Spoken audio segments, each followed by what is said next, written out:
자동차에 쓰이는 발전기가 용량이 큰 게 있고 용량이 작은 게 있는데 이 용량 차이에 따라서 차에 어떤 차이가 생기는지 궁금해 하시는 분이 계셔가지고 동영상 찍어서 올려드립니다. 일단 자동차에 쓰이는 이 발전기에는 영구자석을 쓰지 않고 전자석을 씁니다.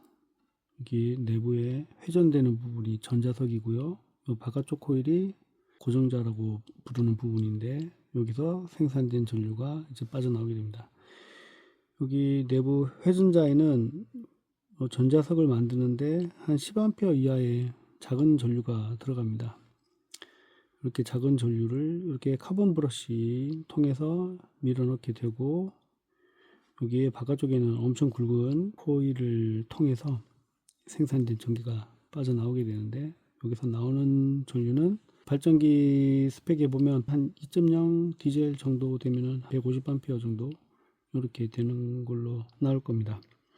이게 150A를 출력하려고 그러면은 구리선이 되게 굵어야 됩니다. 그 굵은 구리선을 이게 내부 쪽에다가 넣기는 힘들고 이게 카본 브러쉬를 통해 가지고 이렇게 150A를 이렇게 빼는 건 무리가 있거든요. 카본 브러쉬가 스파크가 튀면서 닳기도 하고 노이즈도 엄청 생기는데 내부를 이제 전자석 만드는 걸로 사용을 하게 되면 이게 10A 이하로 이렇게 작은 전류를 흘려도 가능하기 때문에 내부에 회전자 부분이 전자석이고 바깥쪽에 큰 코일을 감아서 바깥쪽에 생산된 전류가 출력되게 이렇게 설계가 되어 있습니다.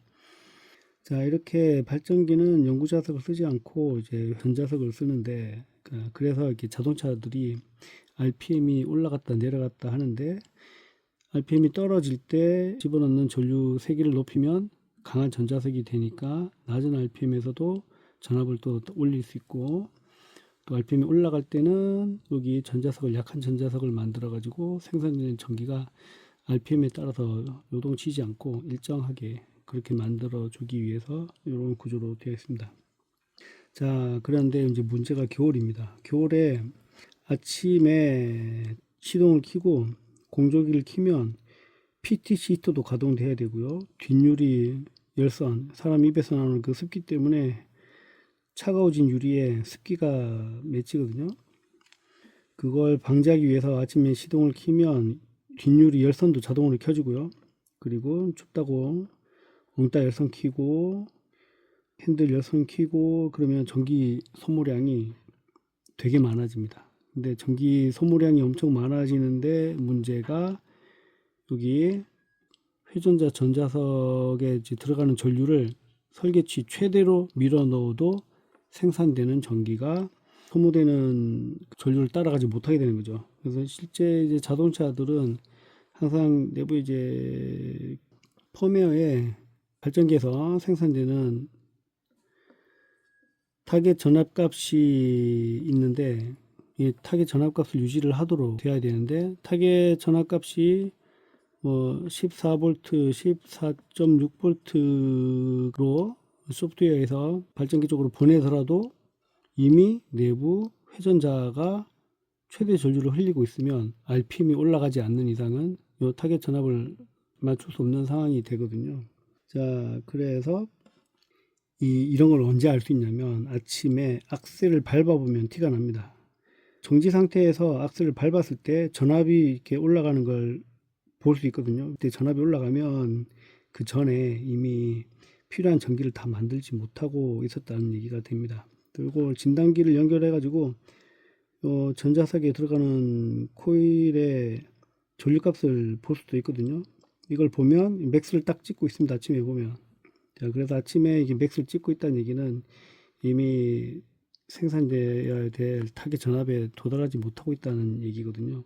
아침에 정지 상태에서 악셀을 밟아 보면 이제 전압이 올라가고 악셀에서 반을 뗐을 때 전압이 내려가고 그걸 보면 내 발전기가 아침에 필요한 전압을 다 만들어내지 못하고 있구나 라는 걸 알 수 있습니다. 그리고 진단기 연결해 가지고 아침에 악셀 밟아 보면 악셀 밟기 전에는 여기 내부 전자석이 최대로 찍고 있었는데 RPM을 왕 하고 밟아 보면 전압도 올라가는데 이미 내가 필요한 전압에 도달을 한 뒤에는 여기 회전자에 들어가는 전류가 또 맥스 값을 찍지 않고 또 떨어지는 걸 볼 수 있습니다. 자, 근데 요거는 이제 시간이 아침에 예열이 충분히 되고 시동 건 뒤에 시간이 지나면 그 뒷유리 열선도 꺼지고, 이 아침에 공조기 히터 틀면 그 전기를 쓰는 PTC가 돌아가거든요. PTC가 꺼지면서 이제 엔진열로 난방이 시작되고, 그때부터는 내부 전자석을 만드는 코일에 전류값 맥스 이하로 떨어지게 됩니다. 그때부터는 타겟 전압에 도달을 하게 되는 거죠. 이렇게 아침에 겨울에 전기 쓰는 게 워낙 많기 때문에 아침에 배터리가 충전되는 데까지 시간이 좀 걸립니다. 근데 제가 좀 전에 아까 말씀드릴 때 정지 상태에서 악셀을 밟아서 테스트를 한다고 말씀을 드렸는데, 이렇게 왜 정지 상태에서 테스트를 하냐면은, 이게 달리는 상황에서는 자동차의 속도나 이 오르막 내리막에 따라서 이게 타겟 전압 자체가 바뀌거든요. 그래서 이게 요 타겟 전압이 바뀌는 변수를 시험에서 제어하기 위해서 정지 상태에서 이렇게 테스트를 해보면 티가 난다고 말씀을 드리는 거고요. 자, 이런 상황에서 발전량이 높은 발전기는 당연히 유리해집니다. 아침에 최대 전류가 회전자에 전자석을 만드는 전류가 들어가고 있을 때 최대 발전량이 큰 발전기는 당연히 내가 원하는 차량 ECU가 원하는 이 타겟 전압에 더 가깝게 도달을 할 수 있거든요. 참고로 제 차는 1.6 올란도 디젤인데 출력이 150A라고 이게 발전기에 써져 있거든요. 근데 아침에 겨울에 15분 이상 달려야 그때부터 회전자 전자석이 맥스값 이하로 떨어지더라고요. 아침에 신호등 걸려있는 상태에서 악셀 밟아보면 여기서 이제 금방 티가 납니다.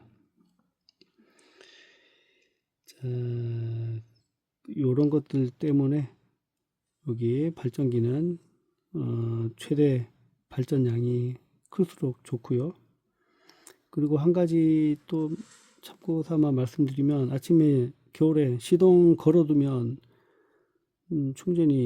배터리 충전이 되느냐 하는 질문이 종종 올라오는데, 아침에 배터리 충전을 하시려면 차에 타서 시동을 걸고 뒷유리 열선 켜지는 게 아마 보일 겁니다. 그걸 수동으로 끄고 공조기도 끄고 그렇게 다 꺼야 이 소모되는 전류가 줄어들어서 요 회전자 전류가 맥스값 이하로 떨어지게 되거든요. 그래야 충전이 되기 시작하지, 그냥 시동만 걸어두면 이거 다 켜지거든요. 열선이랑 내부 공조기, 열선, PCT, 전류까지 다 쓰고 있으면 그거 엔진 열 오르기 전까지는 충전 속도가 더딥니다.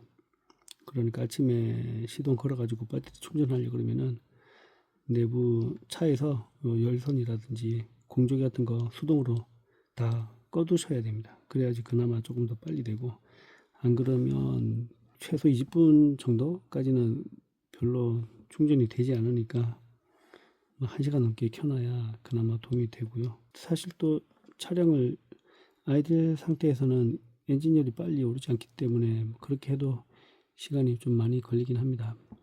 여기까지 설명드리고 영상은 올려드리도록 하겠습니다.